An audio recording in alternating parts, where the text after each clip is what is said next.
Hello and welcome, humans and future sentient silicon beings, to the Fourth Age with Noah and Marty.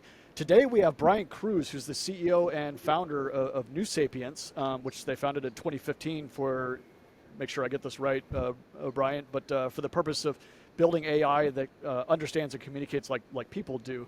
I'd love to learn more about you and especially about New Sapience. Well, when people ask me about New Sapience, I tell them, what do you do? Well, I have an early stage company. This is actually my third. But I almost have to say, well, it's about AI. And of course, that immediately opens up a door to a lot of, because AI is really a big deal. Yeah. It's almost become a preoccupation of our time, the term. But I have to immediately issue a caveat.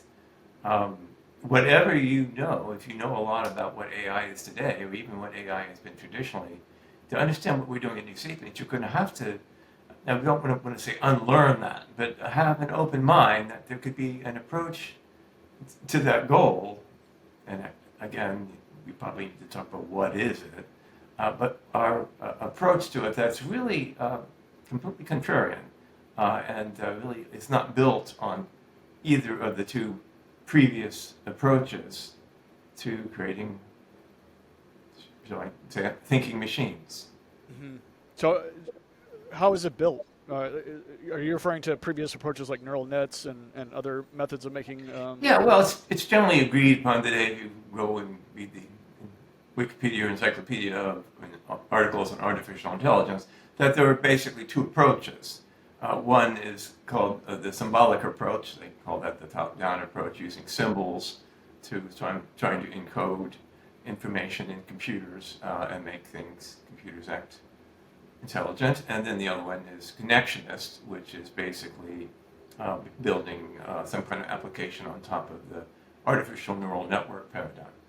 Connectionist. So that today is pretty much synonymous with how the term AI is used today. Mm-hmm. I've been in the field going on 30 years, and it's been, the meaning has changed. Yeah. But today, AI means, connectionist AI means machine learning.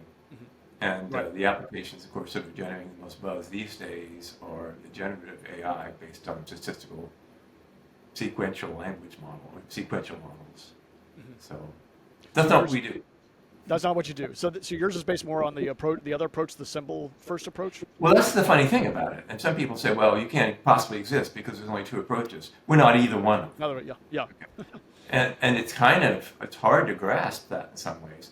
We would look more like symbolic AI in some sense, but when you really get down under the hood here and see the approach we've taken, it's not based on symbols. Okay. But to take you back a little bit, what, as we like to say, the first principles. Yeah. Let's talk about what we define artificial intelligence to be. Mm-hmm. And right. It's really not about the artificial part. It's really intelligence. We all know what the word artificial means, right? I mean, that's not controversial. Okay, humans did it, not nature. But okay, so it's intelligence. Well, intelligence shouldn't be one thing in a machine, another thing in a human being, if we could use the same word for it. So can we define intelligence from a functional standpoint? This is funny. The podcast we just did was starting to dip our toes into defining intelligence. So we talked about this extensively just last week. Yeah, let's hear what you have to say. Let's dive in. I don't want to. I want to hear yours. Okay. Yes. So intelligence is where the word came from. It's what defines human beings. It's what delineates us from the other creatures that we are aware of. Homo sapiens. Wise. It's we are the intelligent animal. That's our intelligence is our defining characteristic. Okay, well why do we say that? And what makes it different?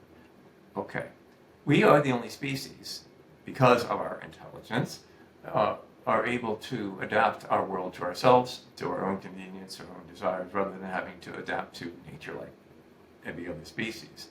So that is what's unique. Okay, well, intelligence then. But what is it that does the work here? And that is that we have an internal model of the external world in our heads. Okay? So that loosely we could call knowledge.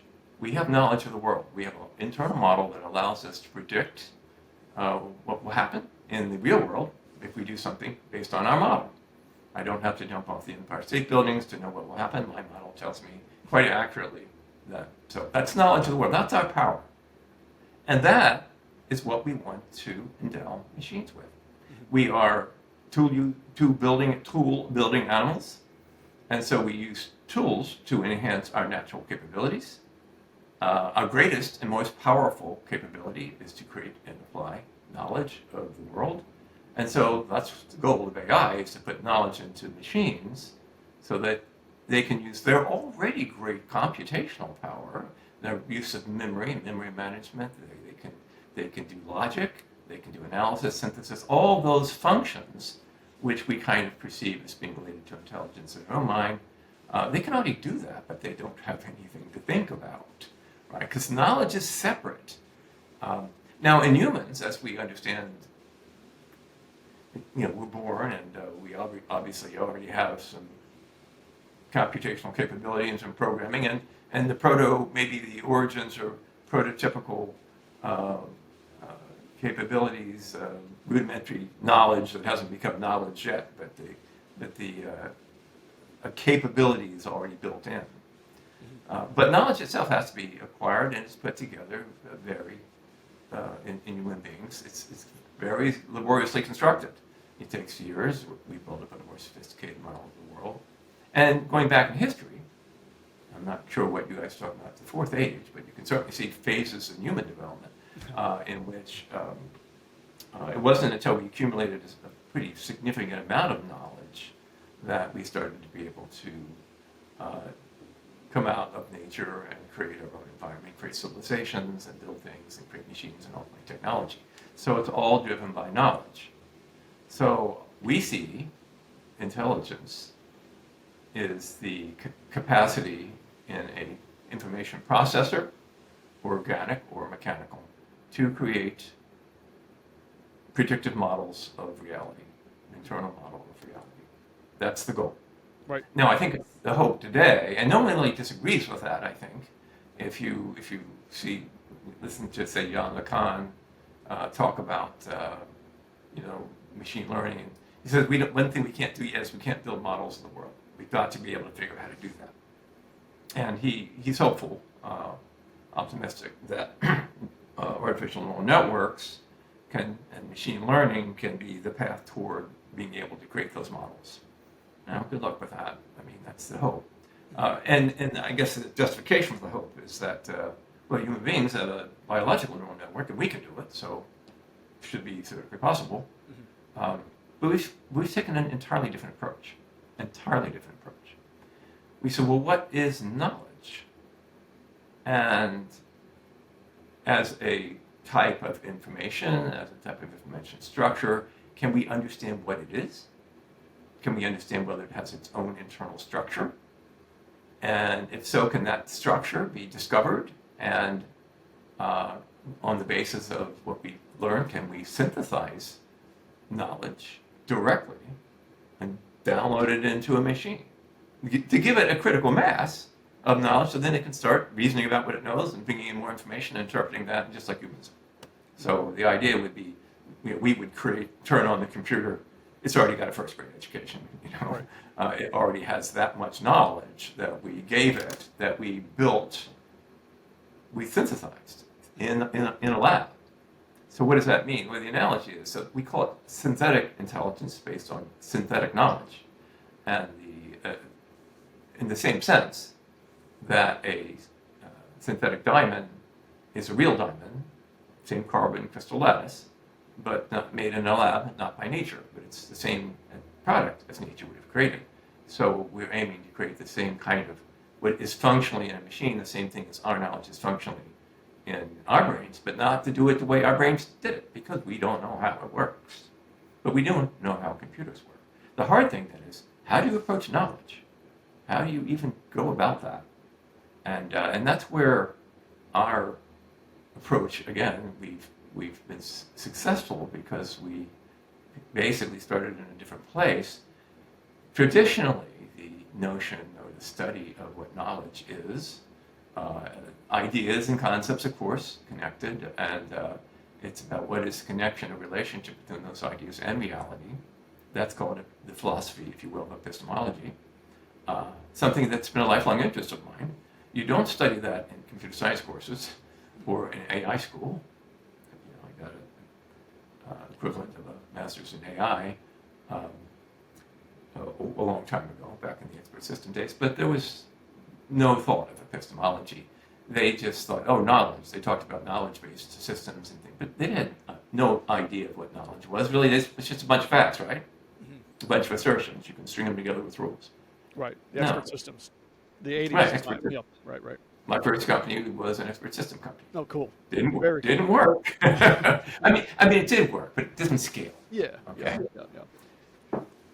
So my second company is still based on telemetry analysis spacecraft. We said we have to have another way. We can't write all these rules. It's just never going to get us there. And we kind of sat down and said, let's talk about knowledge. And what do we know about the spacecraft? Because we're trying to get the knowledge of the spacecraft engineer into the system, into the computer, into the ground system to operate the vehicle and analyze the telemetry. Well, the space systems engineer, and we were diagramming this on board one day. Well, it's a system, Hubble Space Telescope, top-level system, guidance system, power system, all these different subsystems, and they had subsystems, and they had subsystems, they have components. And what you're trying to find out is the state of the vehicle. So it's a state model, okay? And state models are kind of understood mathematically what a state model is, and that's the way they think about it. And as we were drawing this diagram on the board, one of our object-oriented programmers said, and this was like at the dawn of object-oriented programming, he said, that looks like an object diagram. So we got the idea that we could write a markup language at the time. I think XML, this was even before XML, but we could give a tool, a markup language to the engineer and said, describe your spacecraft as a state model. Well, that wasn't hard. They already did think about it that way. We just gave them a tool to say, system, electrical power, subsystem, battery, subsystem, relay, subsystem, solar array. And this is like a fast way of constructing a knowledge graph, a tree really, but in textual format. Yes. Okay. So we just wrote some software to take that file that they wrote and convert it into an object structure. Mm-hmm. And in that object structure, there was a one-to-one correspondence of a software object and a system on the spacecraft.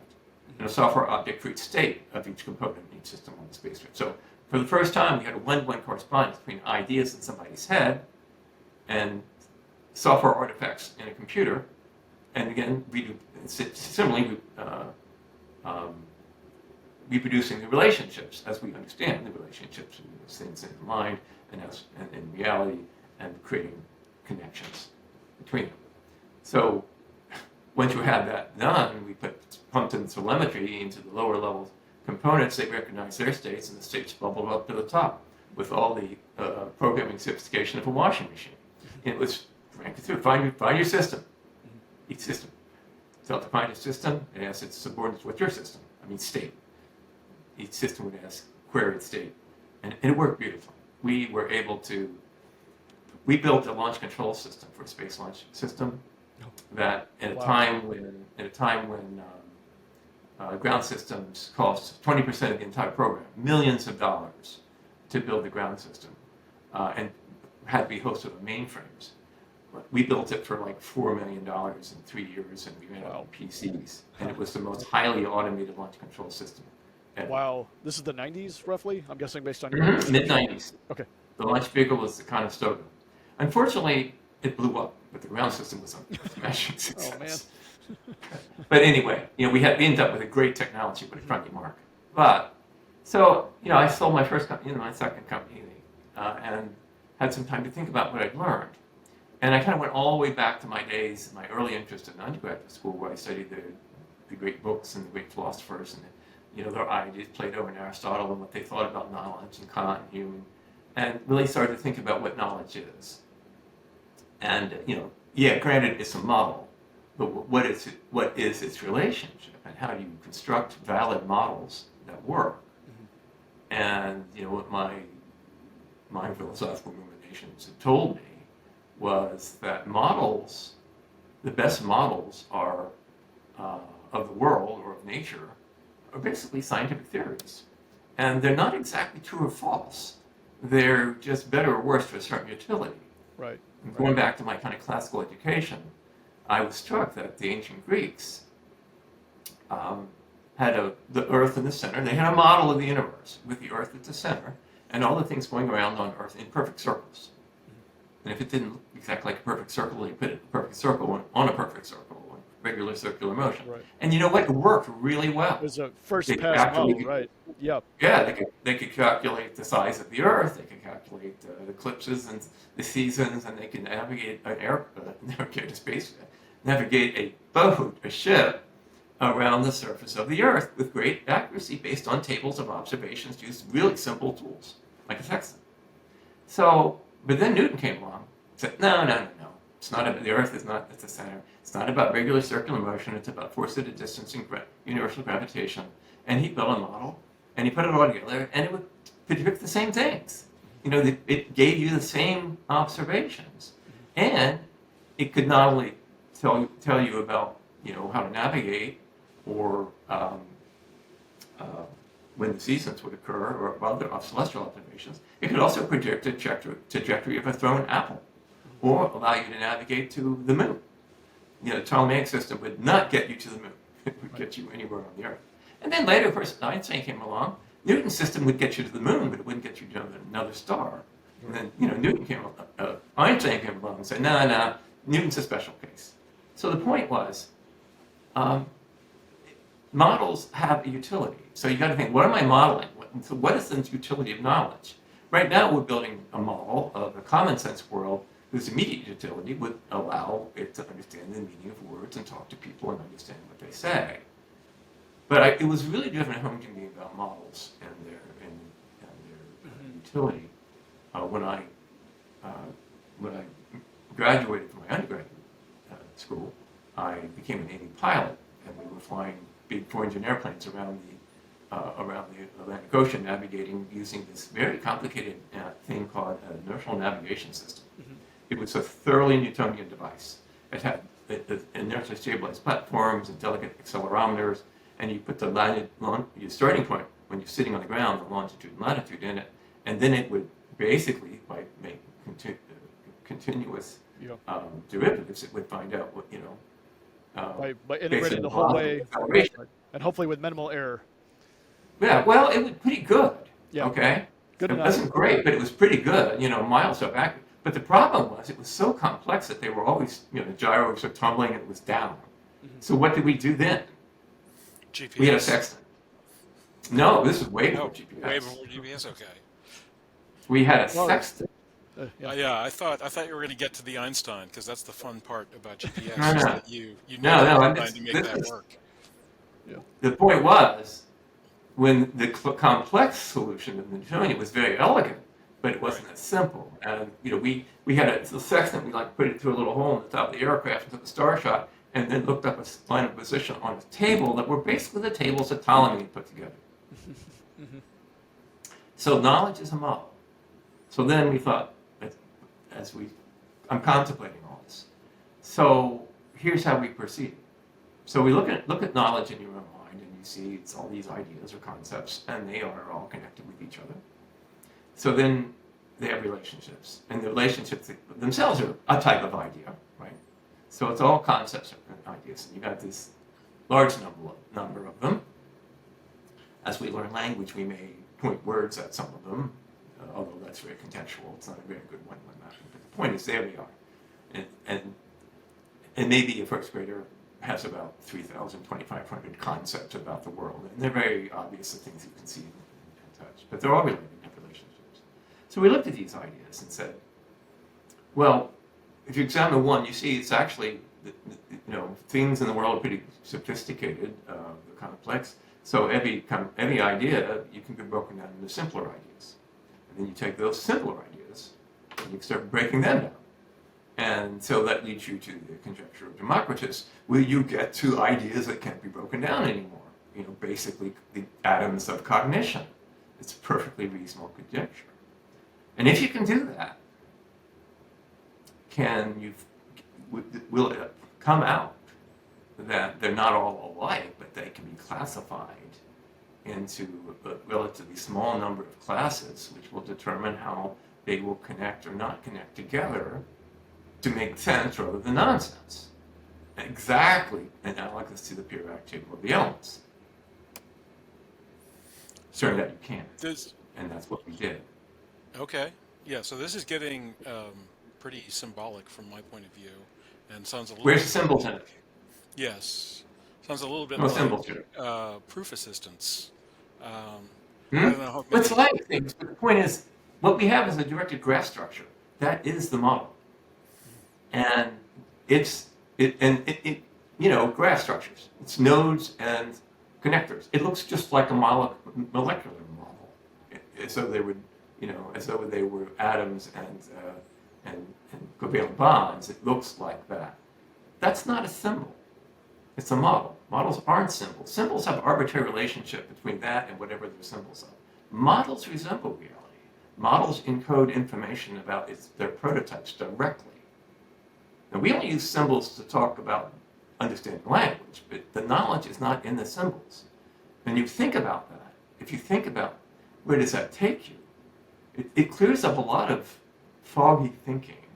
For instance, the foggy thinking that the Library of Congress is a great repository of knowledge. It's not. There's no knowledge in there. It's a great repository of language. It only becomes the knowledge that is encoded doesn't become knowledge until you pass it to an information processor that it decodes the symbols and the syntax to create internal structures, which are not symbols. So in order to understand language, then you have to leave language behind. You have to have a model to relate the words to, which is not symbolic. So That's right.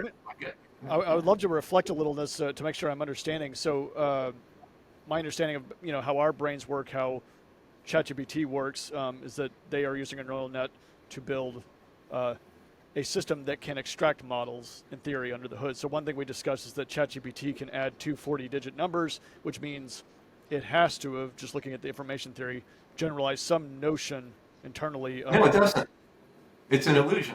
It just happens to get the right answer. It's not random, but it statistically gets the right answer. People are talking that way about ChatGPT. Oh, it knows this and understands that. It doesn't understand anything. It's just stringing symbols together, and it has no idea even what the symbols symbolize. It's just doing statistics. For ChatGPT, everything's just ones and zeros, and a letter is an ASCII ones and zeros, and it's looking at patterns of ones and zeros. There's no model of the world there. Just because it comes out is able to statistically look at patterns that reflect words that people created. It creates ones, then it sounds like somebody says it, it looks like somebody says it. It's intelligible. We can decode the language. So we get ideas coming into our head, but it's not really communication because it has no thoughts to communicate in the first place. It's an illusion of communication. It's an illusion of intelligence.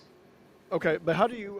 So my You're being assumption. anthropomorphic if you say it's knows or thinks. Oh well, what I'm curious Yes. about is it seems to have to make some sort of a model representation internally. Otherwise, how does it? How can it add two 40-digit numbers and get it correct? You're projecting because somewhere along there it absorbed enough patterns of ones and zeros that this looks like the way the ones and zeros would go together, and it comes out by answer. And it doesn't do math very well, does it? No, because there's not all the statistical. Would have to. Somewhere it's all enough things that look like adding this number and adding that number that sometimes it gets it right. But it can get it wrong too and has no idea. It's not going to be deterministically correct like a program that actually does the mathematical calculations. Right. But I guess so then are you differentiating between how we add 40-digit numbers and how ChatGPT adds 40-digit numbers? I have no idea how the brain does it. Okay. Okay, I'm sure there's something statistical going on in there. Look, I mean, the human brain is maybe the most complex thing in the universe that we are aware of. And not only that, but other organisms have big brains. I mean, the pilot whales have bigger brains than humans. In fact, pilot whales' neocortex, which is thought to be the seat of human intelligence, is bigger than humans. And yet, as far as we know, they're not doing calculus. And they're certainly not building things. The point is that the unique combinations of neural and cognitive evolution that occurred over millions of years in the human brain is pretty much an outlier. Okay, reverse engineering that? No, you're not going to be able to do that. Not in any reasonable time frame. That's why I think, people like John McConnell thinks, oh, we can do it over and over and over. Theoretically, maybe, but practically, 10,000 years. So in the structuring that you're doing, I have several sort of thoughts going off. First, do you have this sort of layered representation you're talking about with simpler to more sophisticated model failover, where you actually have these layered representations like the Ptolemy, Newton, Einstein that you're talking about, where the system can attempt to use its sort of most sophisticated ideas to come to grips with something, and if it just doesn't have the tools, it can default to Certainly. fall I back mean, to models can, you assemble things according to complex models, ideas are made of simpler ones, and you have the ways of assembling them, and they only fit together in certain ways. Let me give you a simple example. We talk about common sense. Okay, so we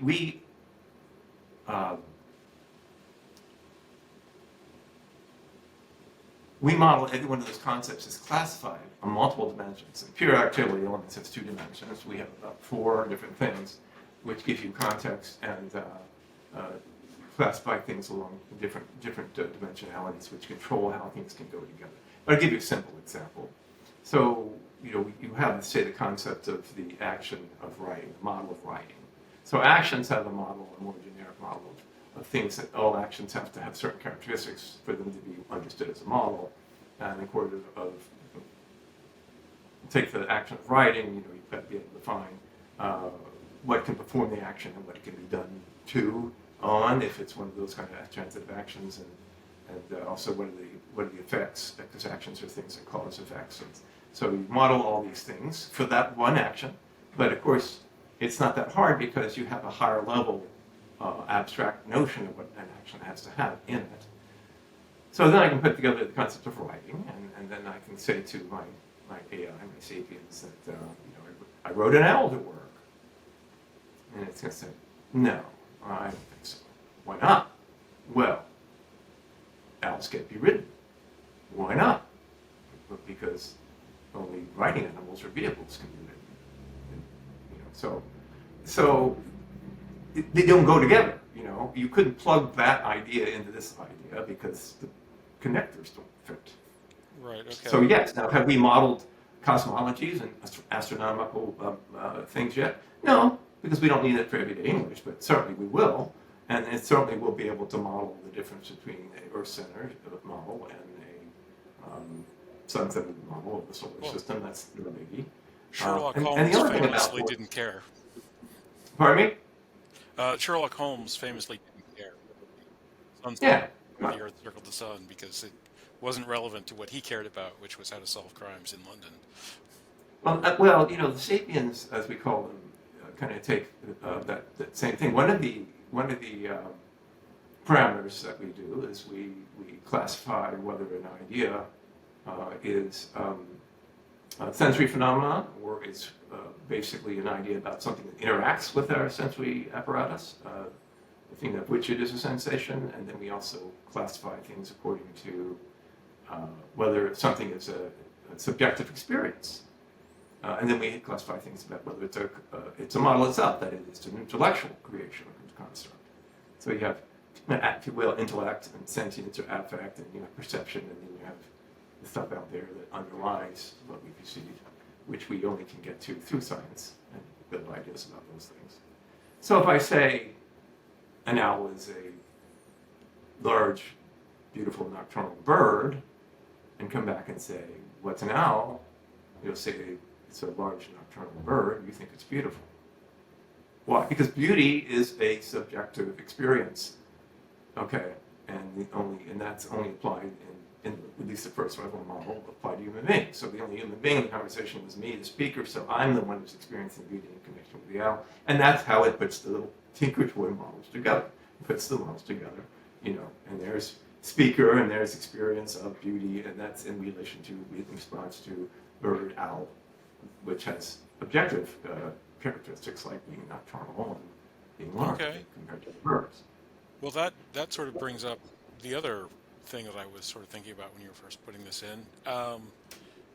Is there a collaboration at this point? Like, obviously, you and your team have to start off by actually building these models, but is there an ability or an intention to get to the point where the models have sufficient sophistication and self-awareness that they would be able to extend these things through interactions with third parties or Certainly. other new Sapiens models, those sorts of things? And have you gotten to that point where the model is growing under its own steam, as it were? Well, it depends what you mean. Certainly, it is growing. When we give you one of these things, it has its baseline model that we provide with it, that we are constantly adding to through this process of knowledge curation, starting with human minds, human expertise, and kind of the same thing I talked about in the spacecraft day. We take the knowledge out of our own mind and we make it programmable and computable and putting it in. So with each update, what the Sapiens knows, and that other people know, humans know, they get a bigger fraction of what humans know. Till the time and when we finish the curation thing, and every book in the Library of Congress has been, curated for Sapiens to be able to access directly, not the book, but the book too, because they can read, obviously. But the knowledge, they integrated that knowledge into their world model, which is actually, just like humans, it's integrating lots of models into the world model because we understand that everybody's models aren't the same, and Kant doesn't agree with Hegel. So that's fine. That's different ideas, different models, and there are maybe have different utilities for different things, and that's fine. But once the model gets sufficiently, but that's just the knowledge part of it. Then there's the reasoning about it, the traversing the model and adding to it through reasoning processes, through deduction, through deduction. We will add those background routines once the model gets sufficiently rich that it makes it practical to do that. In which case, you will see Sapiens going, aha, just like humans do, maybe working on a problem, that the background routines are cranking away, things pop up in the shower. Okay, we found a pattern, found a connection in that model, in that large structure. And so that's the answer. Same with creativity. You find a pattern between this and that no one saw before. Put that together and say, look at that. Leonardo was fascinated by that, the same pattern in a river delta and the capillaries in your lungs when you dissected humans. Those patterns repeat over and over again. That's what humans are really good. Our brain, our neural network, is really good at pattern matching, but so are computers. So that will wait for a richer model to be there before we start adding that creativity and now, but we're already starting. A big thing. I know you did a set on consciousness. I have a little idea about that, but the point is, already there's in the Sapiens model, it makes a clear distinction between it itself, as potential agent, and everybody else and other people. They're all instantiations of different classes. So that's the beginning of an ego, if you will. And right now, most of what it does is process inputs and outputs, which is the only one we're doing right now is natural language. But the software is architected to support any number of incoming information streams, which do tend to be symbols, by the way. Information is encoded in symbols, which is organized data. So the information coming in symbols, it has to interpret those symbols, execute the statements, and take the symbols, take the information out of it, and put it into this non-symbolic graph structure. So that's what it's doing. Yeah. So with your sort of model-centric notions, it would seem that you might be getting away from some of the legal challenges that the current systems, the LLMs, are facing with things like copyright. I read the guidelines, and I don't see that it applies to us at all. We don't have data sets, Our sapiens are inherently resistant to bias. You could say biased things all day long, and it'll say he's biased, because the ideas of bias are easily recognized. you know. And as for our personal assessments and prejudices and just confusing subjective feelings with objective facts, humans do this all the time. Sapiens will be incapable of doing that. They just can't put it together that way. So, like, you talk about AI alignment, but Sapiens, I don't think, that's certainly not a thing for us, because first of all, they're based on the curation of human knowledge. The programming is all deterministic. It's not stochastic programming. So we can guarantee the same results from the same outputs from the same inputs. So they're being programmed to be useful to help human beings do what human beings want to do. They don't have any motivation of their own, and they're not going to get it. Yeah, that still gives you issues with their social consequence, because some of the things that human beings like to do is go to war or lie to each other. Oh, absolutely. So we recognize that, and that goes back to, Isaac Asimov, 3 laws of robotics, Sure. which I'm sure you're very familiar with. But there are problems with that. So it's right out, no human to come to harm. Okay, who defines harm? That's the problem. So we've taken a much simpler and less, much more objective criteria. And not that it's ever be free of any possible, interesting conundrums, but basically our first law, our prime directive, as we call it, is the recognition that human beings have a right to the use and enjoyment of their person and property. Your job is to assist the person in the use of their person and property, provided that what they are doing, what they want to do, violates somebody else's rights to the use of their person and property. So it will help you kill yourself, but it won't help you kill somebody else. So I'm curious about the, like you say, the distance from legal challenges. Is it all hand input based on humans constructing the model, or are you also building things to scrape the Library of Congress and pull that info out? Or no, it won't be any scraping involved. At a certain point, when its reading comprehension and discernment, reaches a certain level, of course, it can go out and read the Library of Congress or read any book in it. But we don't think that's ever going to be the primary way where sapiens elevate their knowledge, because frankly, there's not that much knowledge in the universe that we can't curate it in 10, 15 years with enough people with the process we have. Okay, so it's human input? Yes, we build these models by hand with a tool that we've developed. Interesting. Again, we use the scientific method to evaluate models, but again, we have no axe to grind about, we don't deal from our perspective, for our epistemology. Reality is just, again, it's the intersection of human cognitive and sensory apparatus with something. Okay, that's the something out there. So all we have is models. Models are the only game in town, and models have different utilities. And they don't, there's not one truth. There's no truth with a capital T there.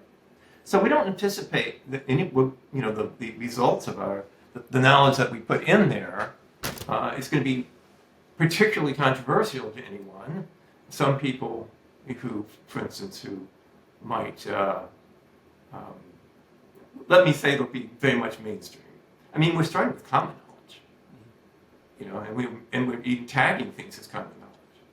For instance, I mentioned about what the Sapiens says today about riding. Only riding animals. What's riding animal? Well, horses or elephants in India, or vehicles. Mostly vehicles. Most likely a vehicle if you're riding. It's a vehicle.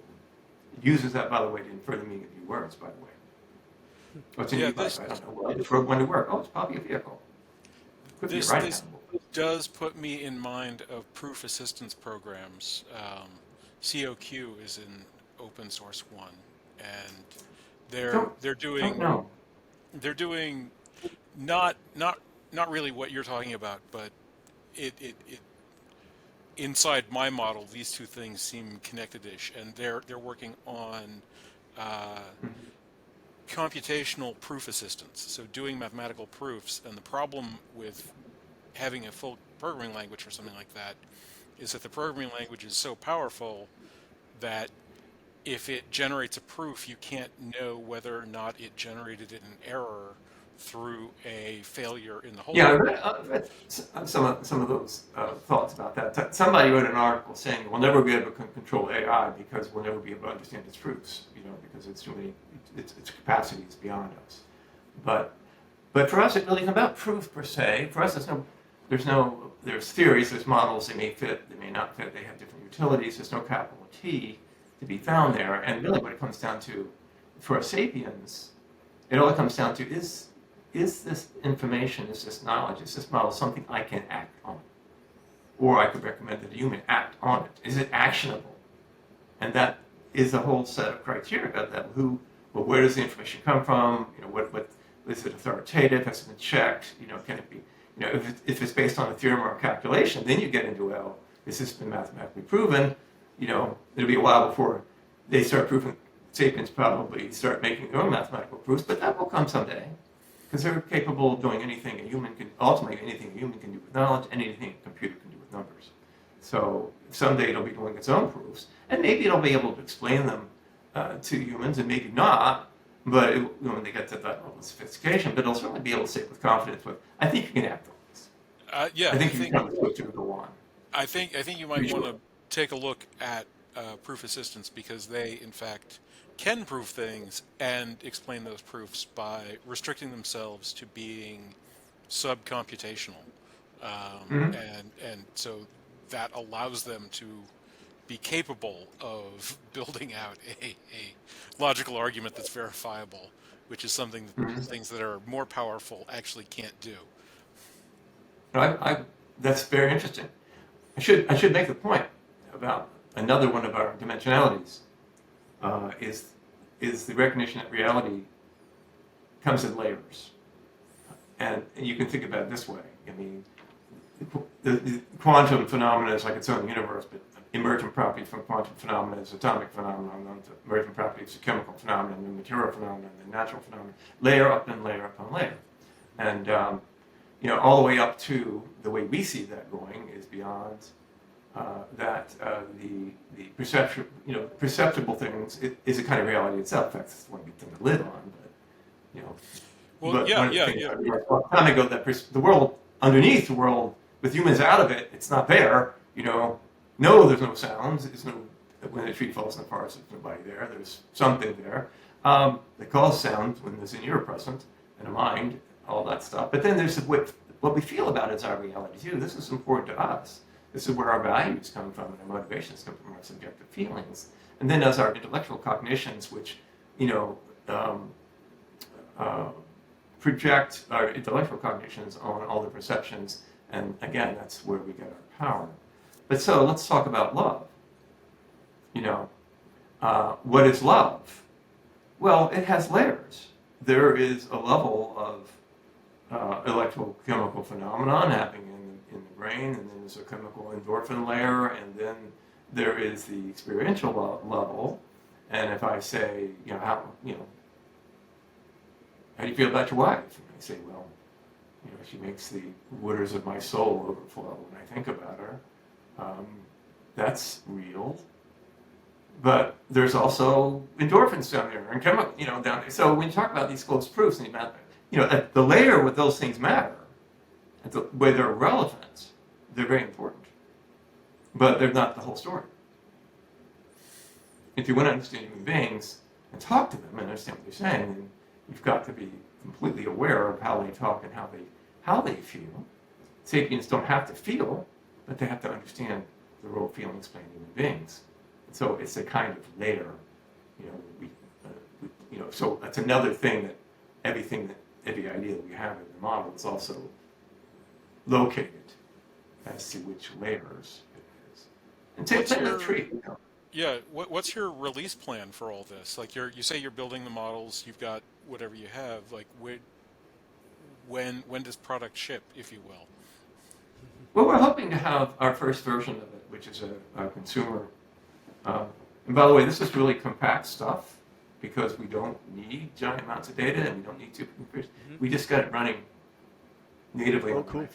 Awesome. You can actually talk to something on your phone, and it understands what you say, and remembers it, stores it locally. Can I ask a more mundane question about that? Sure. what do you use to parse? So you got to go from human English into some symbolic form. Do you have an intermediate layer and then back, I suppose?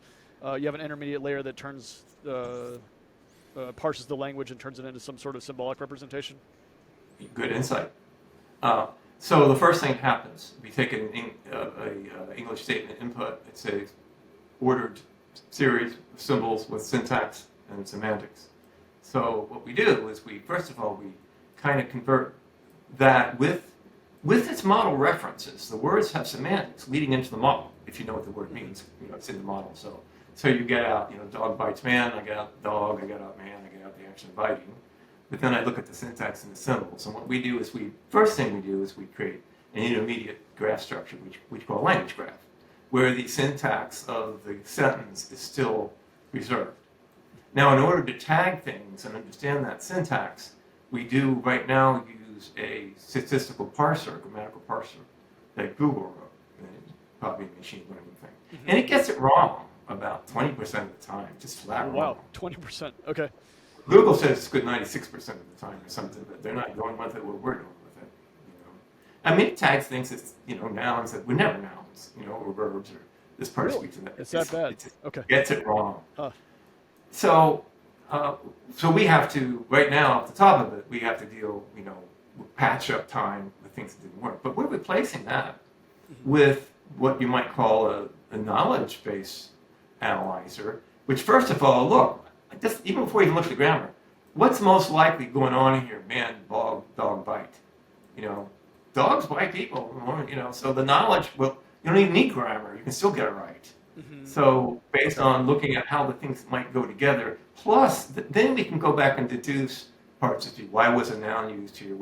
Here's an adjective, and what is the use of this adjective here? So we'll go back and we'll reconstruct the grammar and the syntax to some extent, but we'll be able to do it not statistically, but based on the ideas themselves. Oh, super because cool. We're real good at that. Which will make us really good, for instance, of pulling language recognition, speech to text in a noisy environment, ultimately, because kind of have a notion of what the person's probably trying to talk about, right? So in that sense, do you send it kind of a jumble of words, some structure, but also a jumble of words, so it can make associations and say, well, these two words are close to each other, and therefore that might, no? No, never. Well, no. Yeah. No, we have the whole problem with this, we call it epistemological engineering. To put knowledge in the machine, you've got to wipe the words away. You got to get out of language and syntax and what are the core ideas themselves? And then you turn back, and you come back with language, you find out, language and grammar weren't so deterministic as we thought. Right. In fact, a lot of things. Like take the word take. Yeah. If I take a pill, I ingest it. If I take a trip, I travel. If I take a flower, I put smoke. Those actions that the verb take is referred to have nothing to do with each other. Okay. So somewhere you've got to convert take into a symbol or some sort of a part of your model, right? Is that done in There's none of that. There's no road to knowledge. Okay.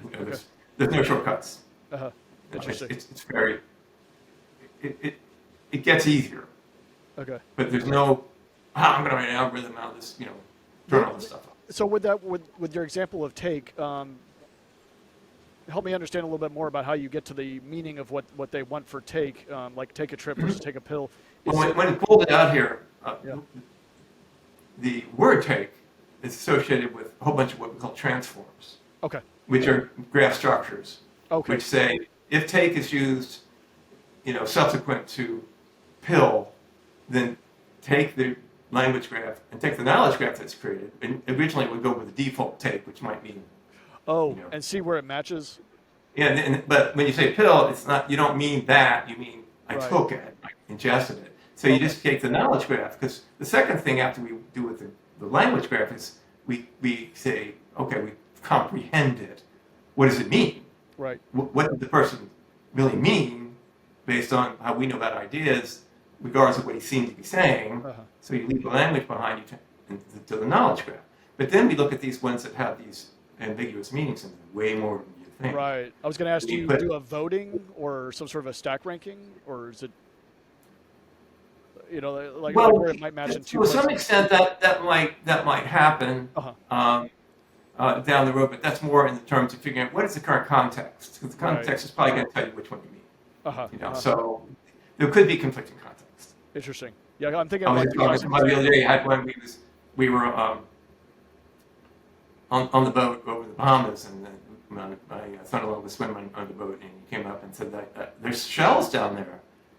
And we said, well, of course there's shells down there. He said, no. And he went back down and came back and put 450 caliber shells on his, Okay. Yeah. Right. Yeah.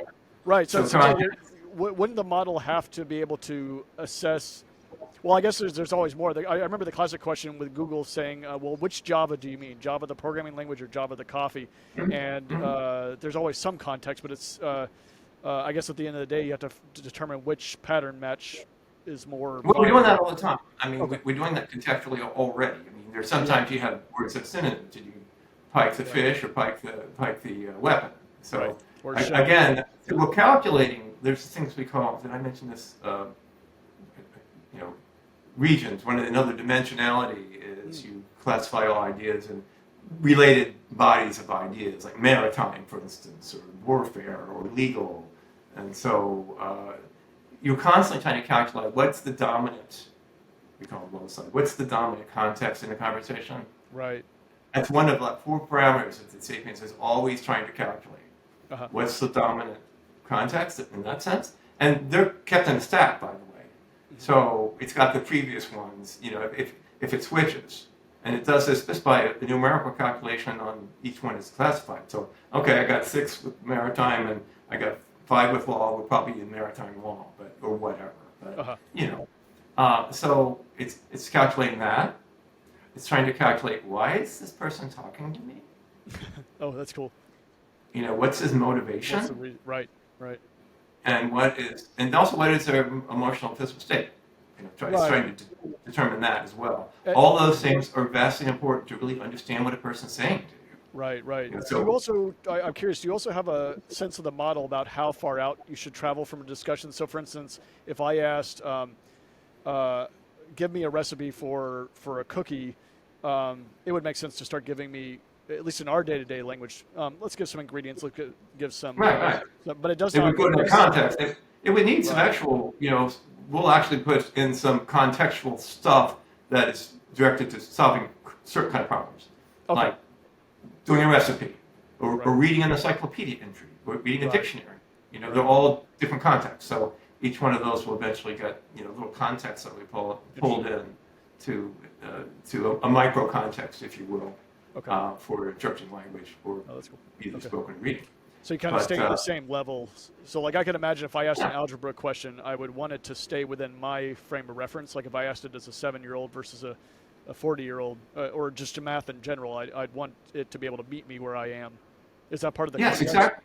Okay. And because it's always calculating, the local context or the statistical context, it will be able to determine a sudden deviation from that. Super. You're talking about recipes and ingredients, and all of a sudden says, if you read Aristotle's categories, Yeah. did you just change the subject? The Sapiens, did you just change the subject? I think you changed the subject. Oh, neat. Okay, we're not talking about recipes anymore? No, okay. Going into something. Okay. How So- big is it? If you can share that info. Yeah, that was what I was going to Lines ask. of code? Oh no. Sure. How lines of code or how big it fits on the iPhone? I don't have that information, Oh, okay. But it fits I on could an look it iPhone. up, but it's not a lot. It's not very big. But it It's not sounds a like problem. orders of magnitude of like hundreds of megs or gigs, or a couple of gigs, but not, I'm guessing GPT-4, when they say 1.75 parameters, is probably trillion parameters is something like 1.75 trillion Well- times 8 bytes or 64 bytes or whatever it is. So data takes a lot of room, right? Yeah. Data takes a lot of space, and information-based organized data takes a lot of space. Mm-hmm. But a model that's symbols, because symbols have to have all the bookkeeping between. But a model like ours, our graph structure, picture a DNA molecule. Yeah. DNA molecule. That's a graph structure, right? Yeah. It's a graph. It's in a helical form. Nodes, edges. It's a graph. And look at all the information is included in there. Yeah. So yeah. And So how about speed? Because I would expect this to execute really fast. Well, we haven't really done any optimization yet in the search space. Right now, it talks, I would say, just under conversational cadence. That's still pretty I amazing. mean, it's just a little slower than you want. Okay. But we're very confident. Getting closer. That's really neat. Because I And we'll guess put more. Go ahead. We can put more and more of the processing in the background too. Mm-hmm. In fact, we don't make that, a lot of what the processing is today, we call the RTE, the real-time executor, which is handling real-time information and handling the inputs and then responding to it as it needs to do. That's kind of like the proto what will be consciousness later on. Yeah. But the underlying, what does it all mean, and putting it all together, all that can be done in background processes. Wow. So what like I'd love to know is, so one thing I think is limiting ChatGPT from being perceived as being a more natural language. It's sort of you ask, it responds, there's little pauses. But I've wondered as we close that gap to human response time, which is close to zero, and in fact, often negative, right? Like I start talking when you're at your last word. Is there a reason, it sounds like your model would be able to achieve that, where it could just be flowing the whole time. Yes, we believe so. Okay. That's we believe we'll have to end up throttling it, in terms of conversational cadence in its responses. Right now, again, it's a little behind that. You can see it does a thing, little the dots, like you're talking, which is thinking. You can see it thinking. And That's it cool. comes out with its comments, or its really thoughts, cool. its articulation process. So yeah, it's really, really different. That's really neat. Is there a demo of it anywhere, even if it's on like YouTube or something? Soon, maybe. Yeah, not really a real-time demo. There's some dialogues available. We are going to be putting what we're really working toward is what we call the tipping point demo, which we hope to get there next year, maybe early, because we hope to get a project maybe toward the end of next year. But the tipping point demo is basically go talk to it, and it'll speak to it. Let it speak for itself. Oh, cool. So we think we're that close. Okay. That's awesome. And that's when it all becomes real. Yeah. We can tell you all this stuff. We can talk about it. We can put it on a website. We're not worried about big tech. We're not worried about anybody because they don't recognize what it is. You assume it's some big chatbot. Right. The proof is in the pudding, right? Another symbolic AI thing, because it looks like that. Right. Because you can do a dialogue like ours does. I mean, and ours truly does say, I have a problem with what you said, Alice can't be written, or you think it was beautiful. It really says that. Yeah. But you can figure that. But when you realize the processing underneath for it to do that. I'm curious, one of the things we've been exploring a little bit is, and I want to explore deeper, is, extracting. It sounds like you differ in your approach to thinking of how ChatGPT works, but one of the things I'm curious about is if could we use psychological exams to kind of extract how it is modeled humans or not modeled. I'd be really curious to know, do you remember a couple of months back there was a guy from, I think it was Google, and he ran, I think he got fired. He freaked out because he said, hey, this thing sounds like it's a lie. Greg LeMond? Yeah, LeMond. Yeah. Are you experiencing any of those bizarre experiences with yours? No, because I mean, yes and no. I mean, the only bizarre thing is the human response. Because we have this thing called theory of the mind, right? Yeah, that's what I'm theory of the mind. That's how I know that you're not a robot because I know that, we see each other as instances of the same class, is what we would say. So I can attribute to you all of these characteristics, and of course that's why people get tripped up with ChatGPT. Yeah. It's got to be. It's got to be thinking. Right. Because the human had the only experience we have with things that are talking up to now are Eliza type chatbots and not ChatGPT, which is a level of sophistication above that. But it's very compelling. It's a very compelling, as we would say, illusion.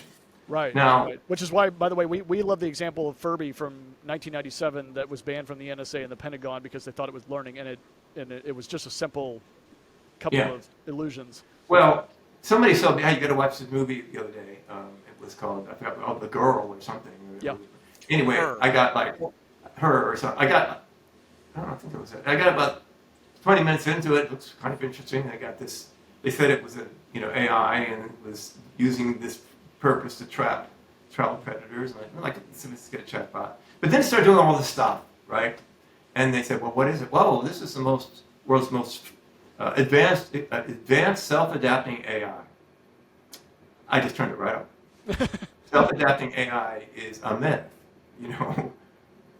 Things don't self-adapt. I mean, it's a favorite science fiction thing. I mean, the moon is a harsh mistress, right? Put one more memory bank in there and it woke up and became a person.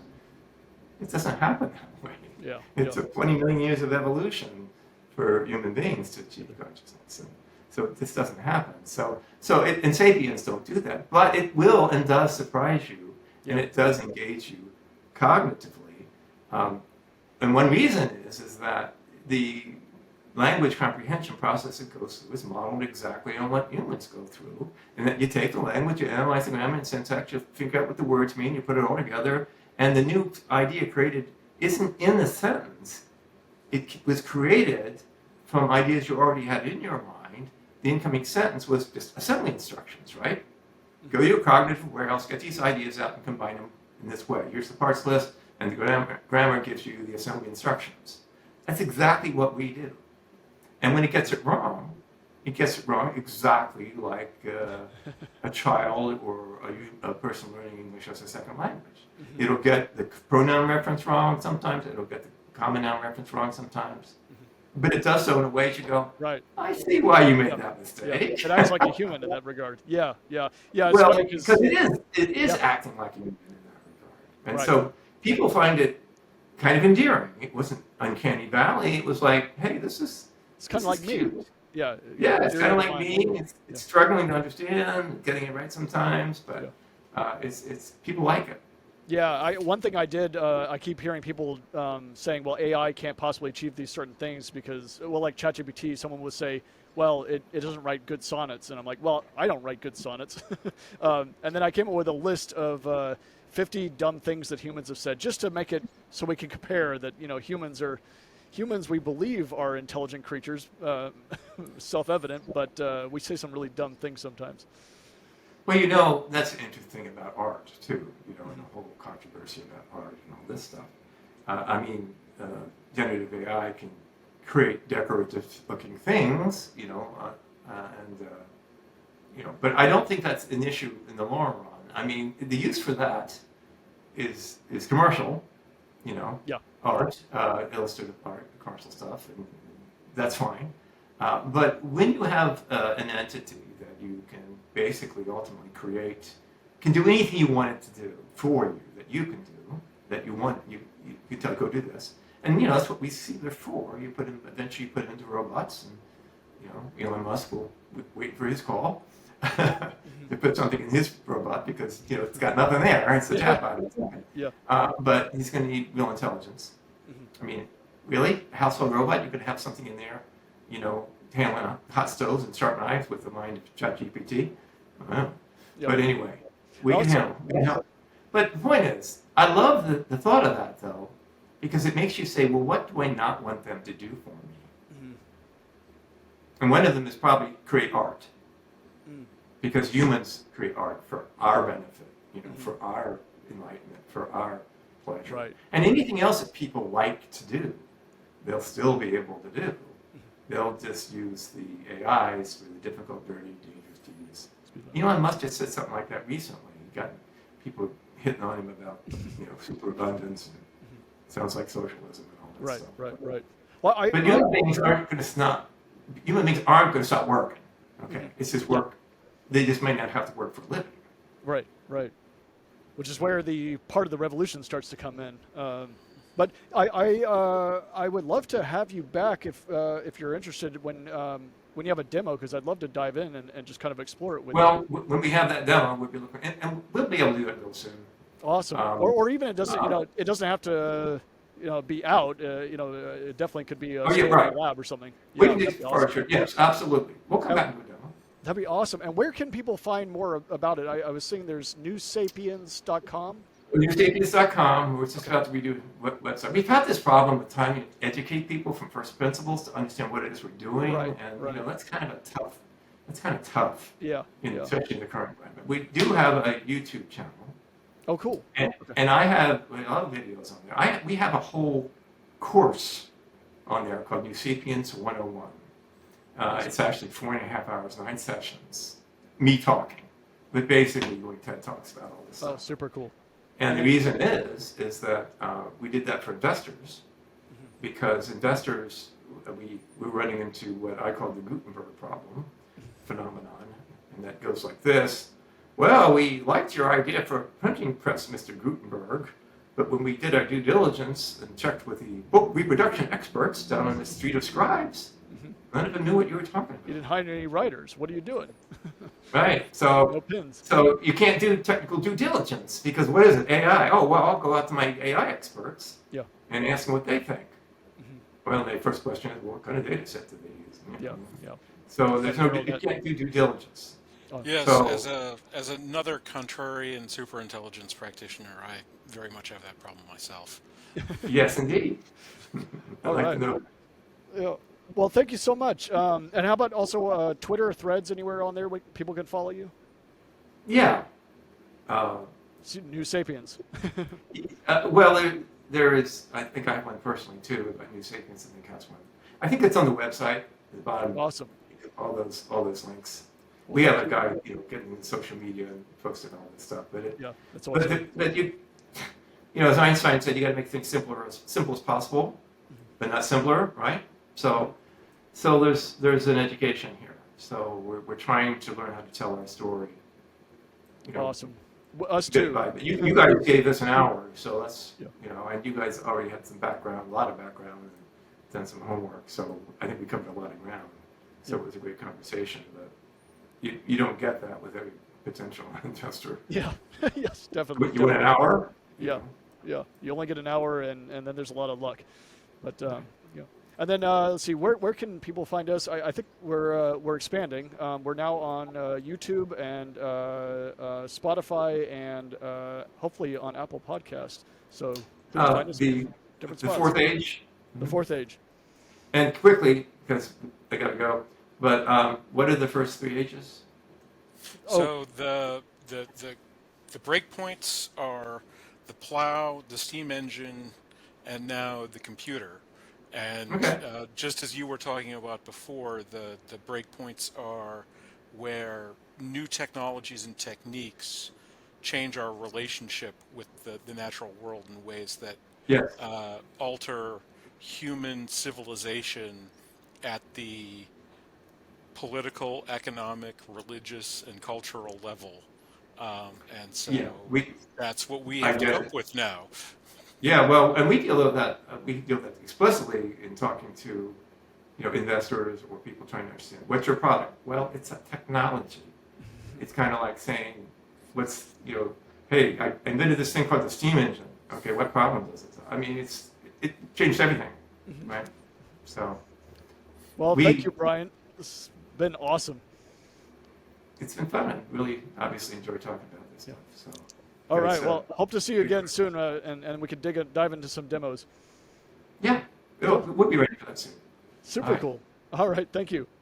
Take care.